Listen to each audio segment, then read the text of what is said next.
Once upon a time, in the beautiful city of Ayad, there lived a boy named Leo who never regarded others. He was so rude and disrespectful that people shook their heads whenever he walked by. He would beat up his poor grandmother whenever she tried to correct him, and even left home for days as a way of punishing her, knowing how worried she would be that he didn't return. His mother died while giving birth to him, and her mother took on the responsibility of raising him. However, owing to the way his mother died, his grandmother did all she could to avoid situations that would make him miss his dead mother. She often told herself that she could not bear to lose him too, so she allowed him to get away with so much unruly behavior. As he began to grow, he became so disrespectful and out of control that she would cry herself to sleep every night, praying that her grandson would one day change his ways. But Leo was not ready to change.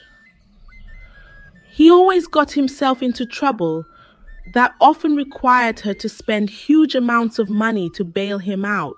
One morning, Leo strolled into the nearby market.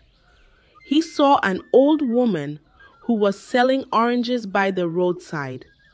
Without asking, he grabbed some oranges and stuffed them into his bag. The old woman pleaded with him to pay for the fruits. "My son, please pay.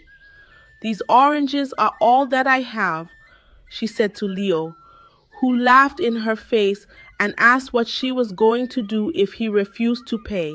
"What will you do if I don't pay? Will you come and take them from me?" he asked the old woman mockingly as he kicked her basket with his foot.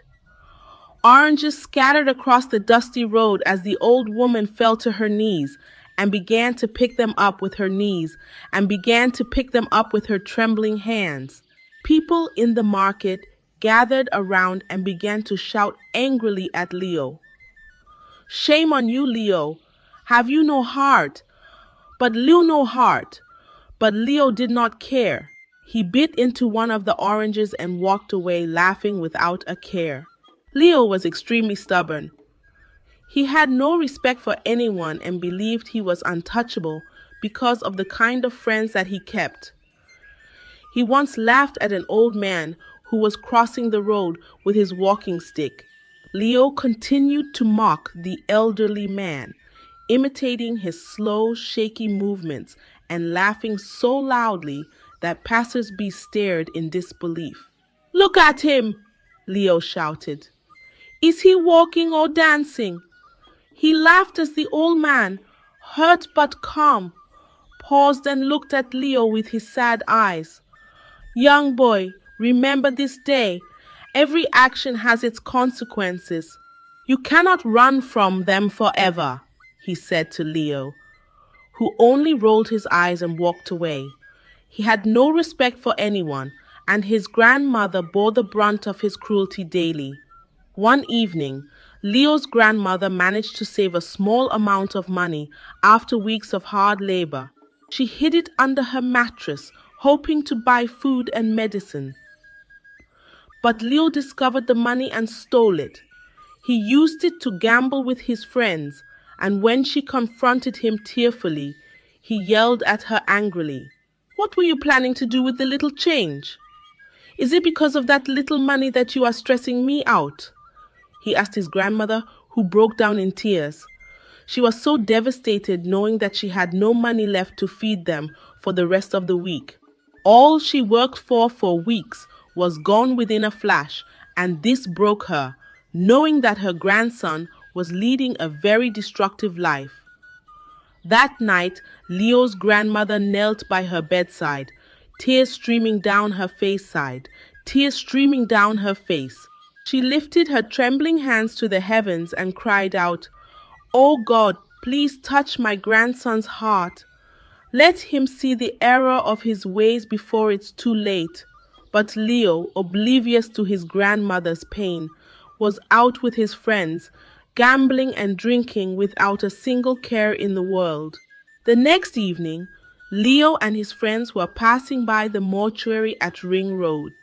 He dared them to sneak into the mortuary, not caring how sacred it was.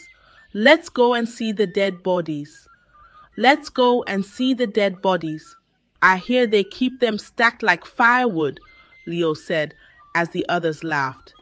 Leo, who was always eager to prove how brave he was, convinced them all to sneak into the mortuary. They went in through the back, and an unsettling silence filled the space. Metal tables lined the room, and lifeless bodies lay covered with white sheets.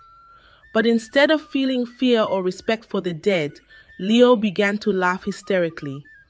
Look at them, to laugh hysterically, stiff like dried fish.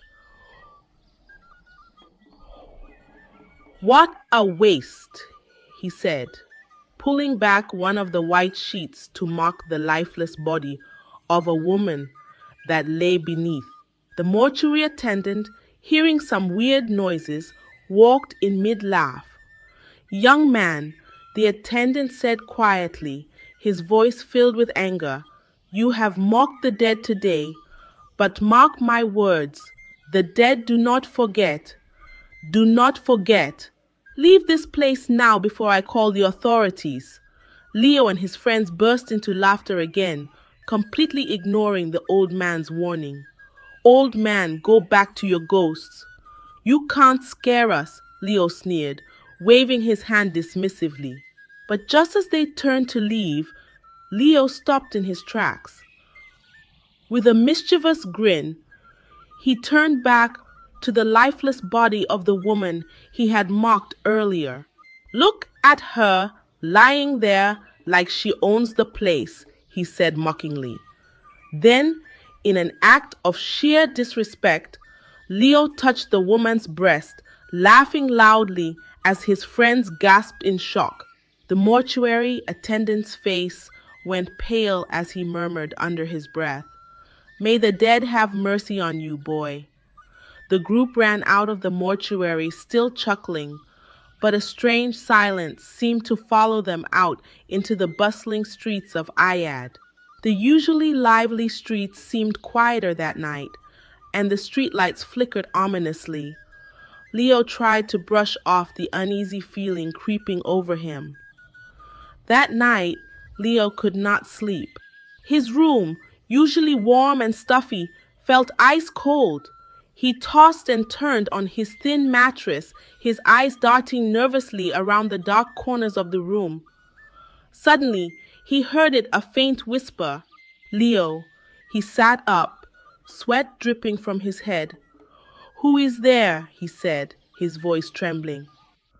The whisper came again, this time even louder. You are mine, the voice said. Leo sat there, terrified. He turned on the light, but saw no one. Shadows danced on the walls, and the eerie silence of the room seemed to stretch endlessly. Was I dreaming? He asked himself as he felt a hot slap across his face. Leo immediately lost his ability to speak. He did everything possible to speak, but his mouth seemed numb and unable to say a word. He sat there as saliva began to drip down his mouth. Leo could not understand what was happening. He clutched his throat, trying to force a sound, but only silence escaped. He approached his grandmother's room, his trembling hands clutching the doorframe as saliva dripped uncontrollably from his mouth. His grandmother sat up in alarm when she saw him standing there, his wide eyes filled with terror and his lips quivering as if trying to form words. Leo, what's wrong? Talk to me, she cried, rushing to him. But Leo could only make incoherent sounds, his mouth refusing to obey him. His grandmother grabbed his face, her eyes scanning with concern. The dim light of her oil lamp flickered, casting shadows across the room. Did someone hurt you? Leo, speak to me. Leo, shook his head violently, tears streaming down his face. His grandmother's panic grew. She led him to sit on the edge of her bed, praying softly underneath her breath. She held his hands tightly, her fingers trembling as they clasped his. God of mercy, whatever is wrong with my grandson, please have mercy. Please, Lord. That night, Leo stayed by his grandmother's side, unable to sleep, unable to speak, and unable to escape the oppressive cold that seemed to cling to his skin. The sound of crickets outside the window seemed deafening in the heavy silence of the room. The next morning, word spread around the neighborhood that Leo had lost his ability to speak. His friends from the mortuary incident came to visit him, their faces pale with fear. One of them whispered nervously, glancing around as though afraid of being overheard. This is not normal. That mortuary attendant warned us. I knew we shouldn't have gone there, but it was only the beginning of Leo's torment. His condition worsened. He lost so much weight because of his inability to eat properly. People began to gossip as they wondered what had happened to him. Some believed he had contracted a deadly disease, whilst others believed that he was cursed. They mocked him, and Leo, feeling so dejected, began to live a life of isolation. His grandmother did everything to help him, but nothing that she did worked. All the doctors that examined Leo found nothing wrong with him. The village healer who came to see him shook his head solemnly and refused to say a word. As Leo's condition worsened, his grandmother grew desperate.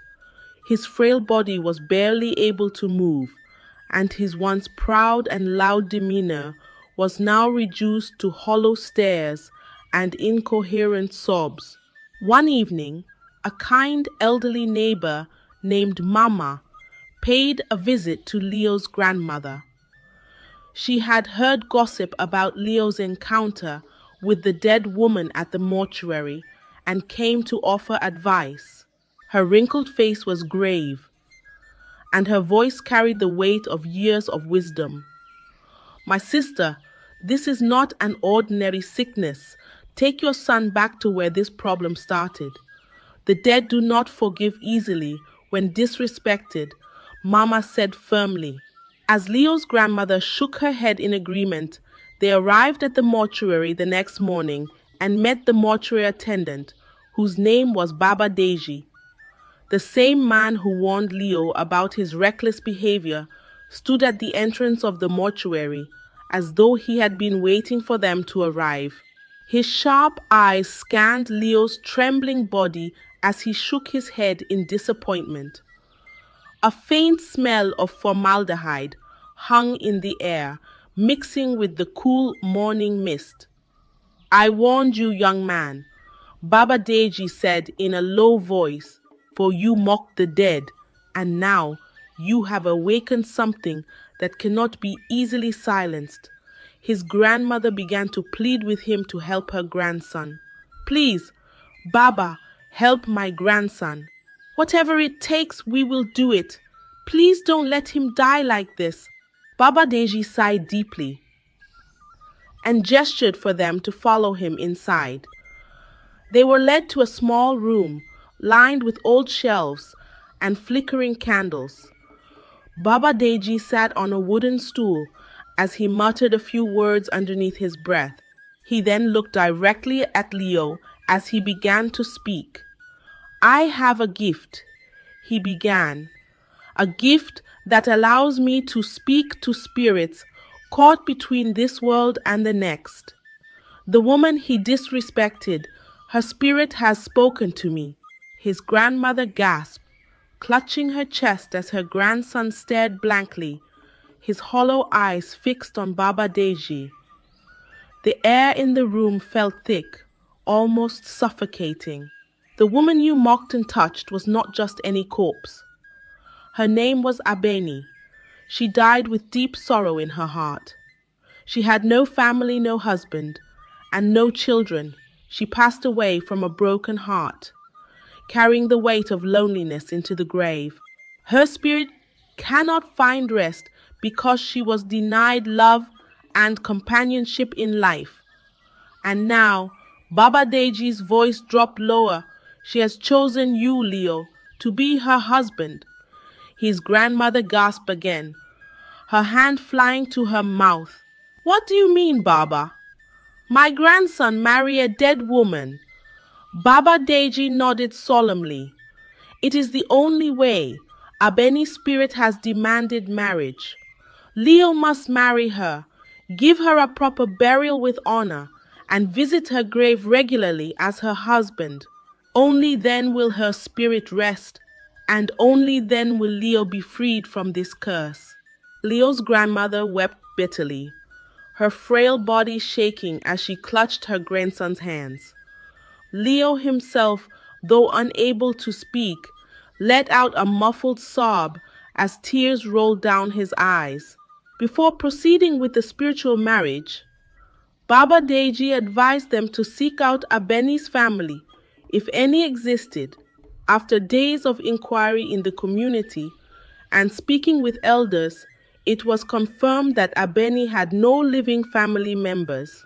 She had been an only child, abandoned by distant relatives, and had died alone in a small rented room. The weight of loneliness and betrayal had taken her to the grave. Realizing there was no family to give their blessings, Baba Deji told them that the marriage must proceed without delay. Under Baba Deji's guidance, preparations began. A small white wedding gown was placed over Abeni's lifeless body, and her hair was adorned with flowers. Leo, weak and trembling, was dressed in a white agbada representing purity and submission. Baba Deji began the ceremony, his voice echoing in the cold mortuary room. Abeni, daughter of the earth, you are not forgotten. Today you are honored. Today you are loved. He guided Leo to kneel beside Abeni's body. With a trembling hand, Leo placed a ring on her lifeless finger.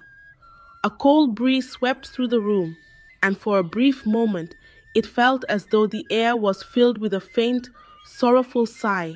Baba Deji sprinkled holy water and salt over Abeni's body and whispered final blessings.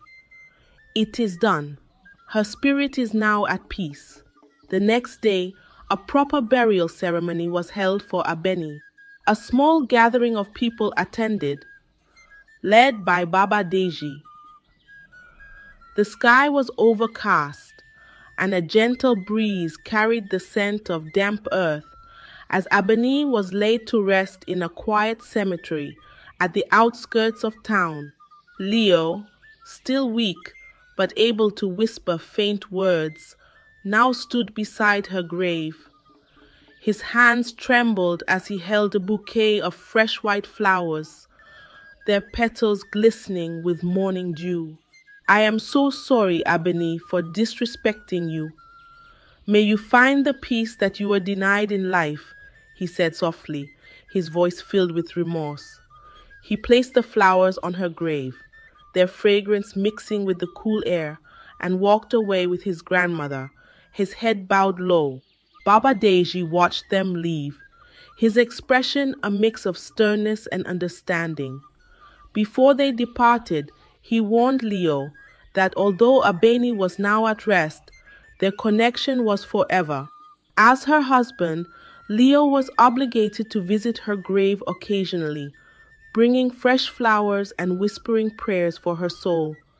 If you neglect her grave, if you forget your promise, the curse will return, even stronger, Baba Deji said, his voice carrying an air of finality. Leo nodded solemnly, knowing that he could never escape his obligation. In the months that followed, Leo transformed into a completely different person. He became quiet, humble, and deeply respectful of others. The once arrogant and unruly boy was now a young man who seemed to carry the weight of his past on his shoulders. He worked tirelessly to support his grandmother, who watched his transformation with tears of gratitude. One day, Leo strolled to the market to find the old woman whose oranges he had tossed to the ground some months ago. He found her by the corner, her frail hands arranging her wares as she greeted customers with a tired but warm smile. "Mama," Leo said, his voice trembling with emotion. The old woman looked up, her eyes widening in surprise. "I am so sorry for how I treated you that day. Please forgive me," he said, bowing his head in shame. Tears streamed down the old woman's face as she reached out to touch his hand. "I forgive you, my son. May your life be filled with blessings." Leo handed her a small bundle of money as payment for the oranges he had taken. The old woman, overwhelmed by his gesture, began to bless him fervently, her words a mixture of prayers and gratitude. Every month, without fail, Leo also visited Abeni's grave. He placed fresh flowers on the grave, their colors bright against the weathered stone, and whispered prayers for her soul. The once forgotten grave now stood as a symbol of atonement and remembrance. People in the community began to notice the change in him. They spoke in hushed tones about the boy who had once mocked the dead, but was now living a changed life. "Leo has changed," they would say, shaking their heads in amazement. The dead have taught him a lesson he will never forget, and Leo truly never forgot.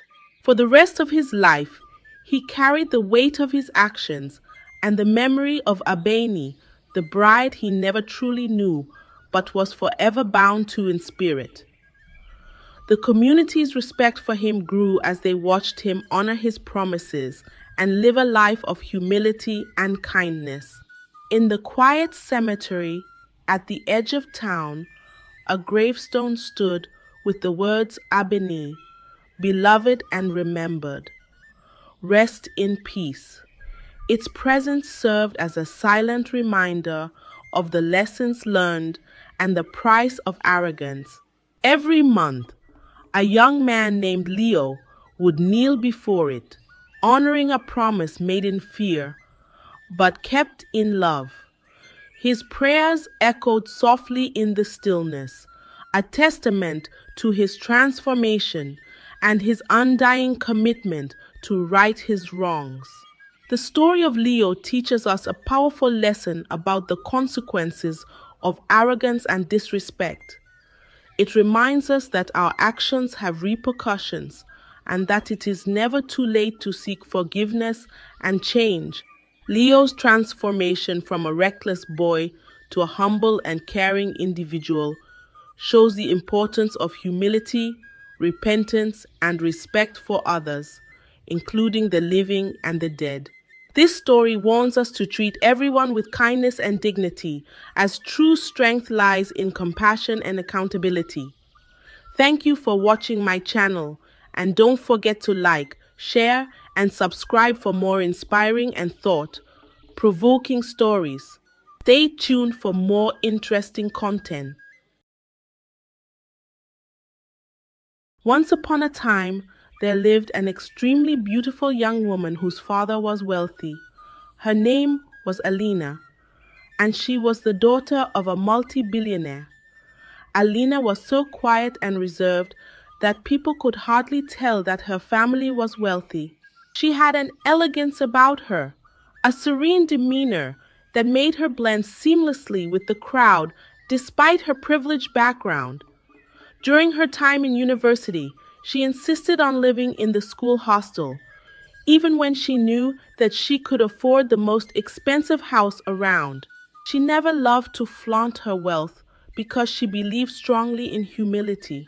One day, Alina was heading to her father's office when she caught sight of a building that was being demolished. The air was thick with dust, and the rumble of falling debris echoed through the streets. Alina could not help but notice a young man who looked extremely devastated, his face pale and his shoulders slumped as though the weight of the world rested on them.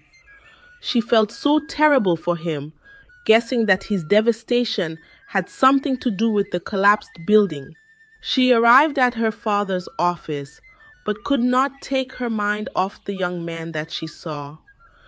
The sight of him lingered in her thoughts, his despair pulling at her heartstrings. Alina decided to head back to the demolition site, where she came across the young man who was about to jump off a nearby bridge. Her heart raced as she saw him standing at the edge of the bridge, staring down at the edge of the bridge, staring down at the raging waters below. Without thinking twice, Alina rushed towards the man. She pleaded for him not to end his life, and the man informed her that there was nothing left to live for. "There's nothing left for me. All that I've ever worked for is gone, my dream, my building, and even my will to live." His voice was hoarse, barely audible above the sound of the rushing water. Alina stepped closer, her voice soft but firm. "Ending your life won't solve anything. I don't know your story, but I know that you're worth more than this moment." For a long while, the young man stared at her, but something in Alina's eyes, a mix of compassion and strength, stopped him from taking the final step. He stepped away from the edge of the bridge, his body shaking, as he thanked Alina for saving his life. The young man, whose name was Daniel, began to narrate his life story to her. The building that had just been demolished was his life's work, a small promising tech office that he built from scratch. A court dispute over land ownership had led to its demolition, and just like that, Daniel's dreams were reduced to rubble. Alina listened intently as he poured out his heart to her. She could not believe what he had been through and decided to help. Alina introduced Daniel to her father, who agreed to help him out. Her father's office, with its sprawling glass walls and sophisticated decor, became a beacon of hope for Daniel. Daniel could not believe how life had decided to smile down at him. His tech startup took off again, and not long afterward, investors began to pour in, and his small dream transformed into a bustling empire. Daniel couldn't believe how his life had transformed, from standing on the edge of a bridge to leading meetings in glass world conference rooms. Alina stood by his side every step of the way, encouraging him and offering a quiet strength that he had come to rely on. In the midst of his success, Daniel began to develop feelings for Alina. They spent time together and soon became an item. One day, while Alina and Daniel were walking out of the cinema, a beautiful young woman walked up to him to introduce herself. Her name was Sophia, and she was tall, elegant, and carried herself with an air of superiority. Her makeup was flawless, and her designer outfits screamed wealth and privilege. She walked straight to Daniel and extended her perfectly manicured hand. "Hello, Daniel. I'm Sophia," she said with a smile on her face. Daniel hesitated before shaking her hand, his mind wondering who she was. "Do I know you?" he asked as Sophia laughed softly, ignoring Alina, who was standing next to him. She ignored Alina completely, acting as though she was invisible. "Not yet, but soon you'll get to know me.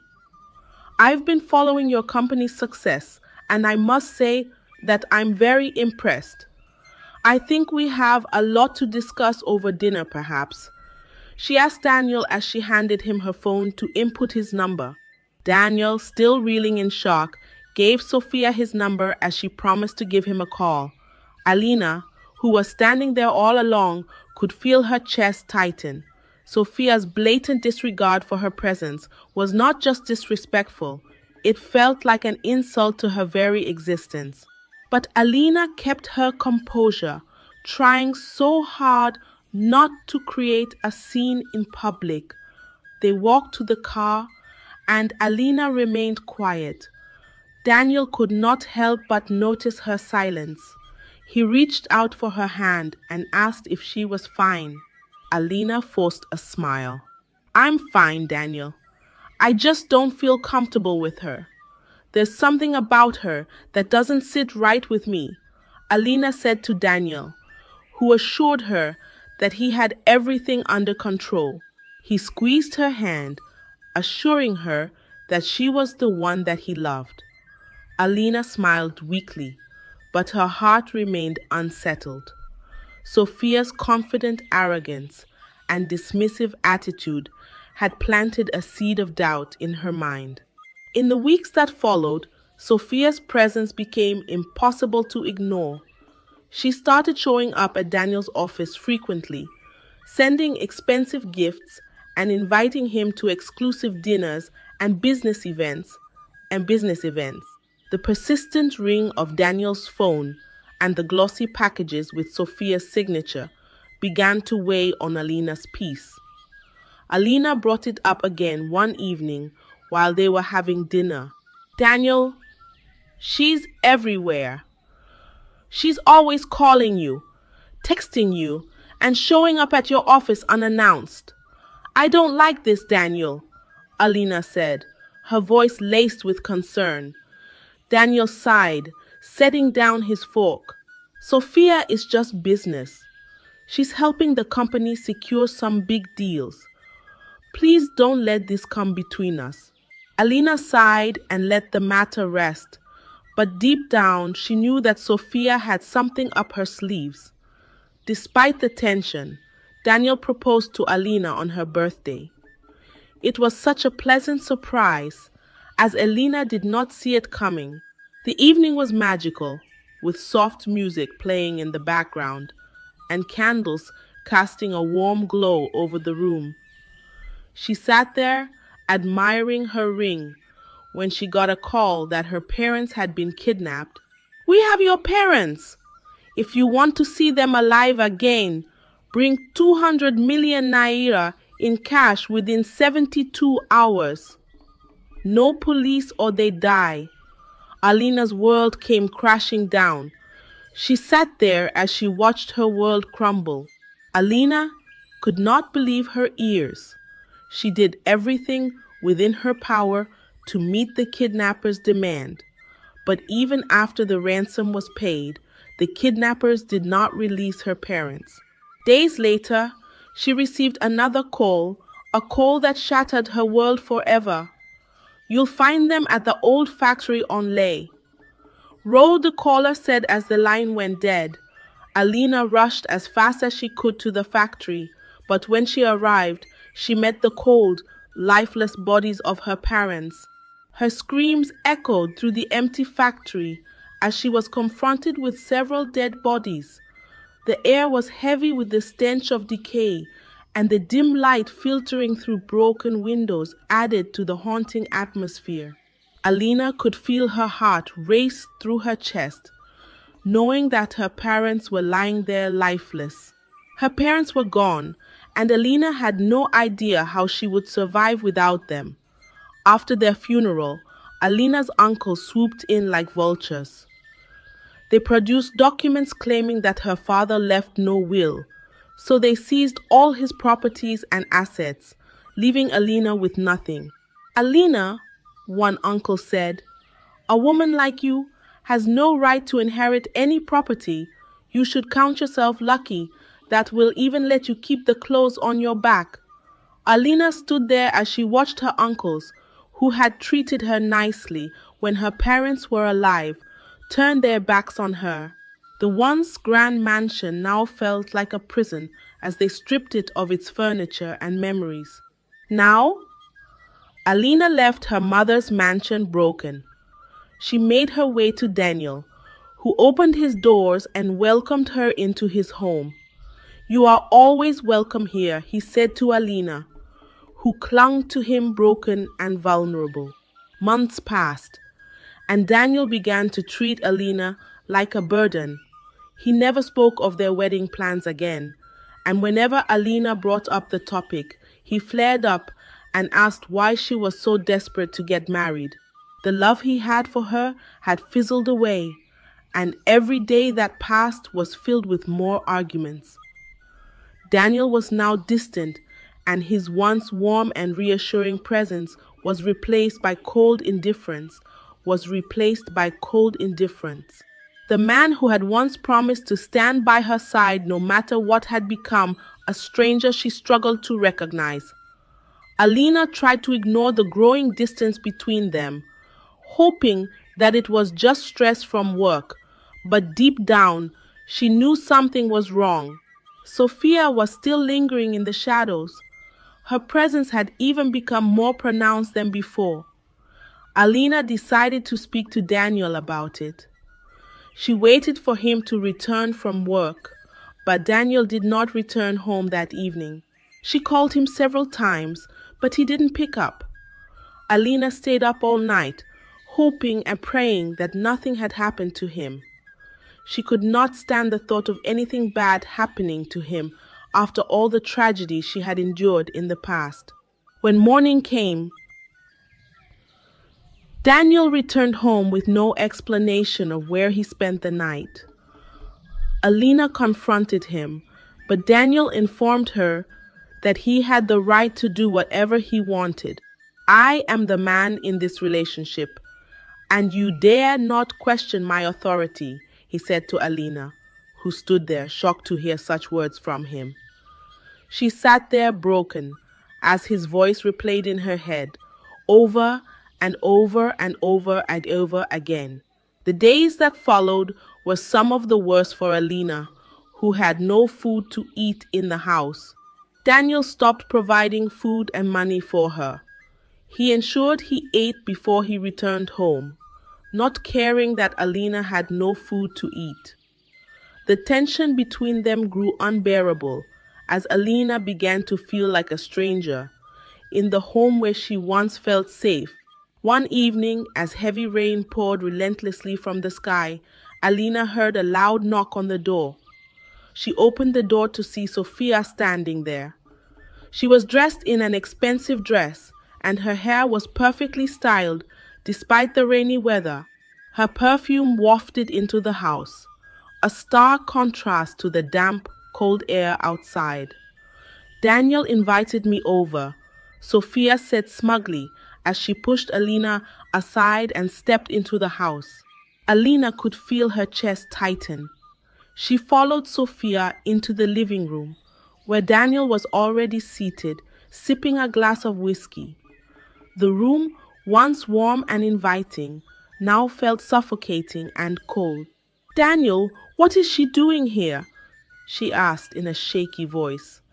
Daniel set down his glass and looked up at her, his face contorted with anger. "She's here because I invited her," he said with no remorse in his voice. "Sophia here is a woman that you could never be. She will be staying here with me, and I would like you to pack your filthy bags now and leave my house."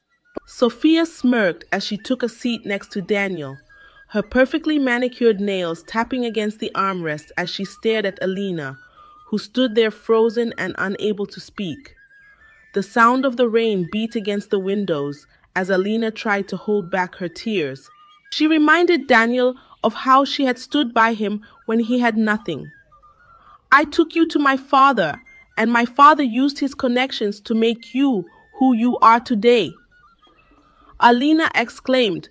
Daniel laughed in her face and told her, "Tell your dead father to use his connections to come back to life.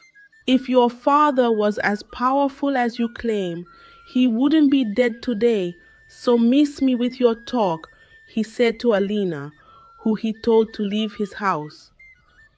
Alina could not believe that Daniel was sending her out because of another woman.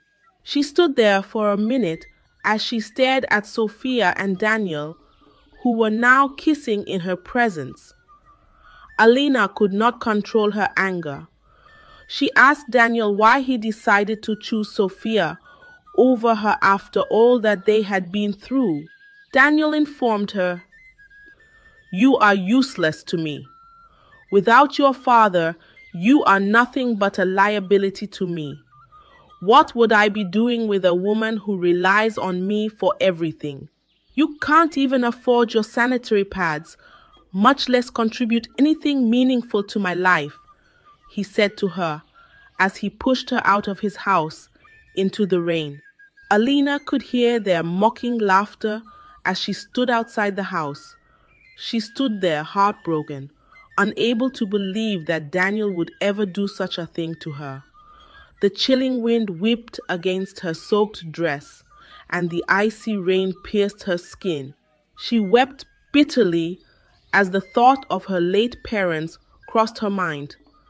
Alina had nowhere else to go. The weather was extremely cold, and Alina began to plead with Daniel to forgive her. "Daniel, I have nowhere else to go. Please don't do this to me," she said to Daniel, who ignored her cries as he left her under the pouring rain. Sophia stood by the window, laughing aloud and enjoying every second of Alina's humiliation.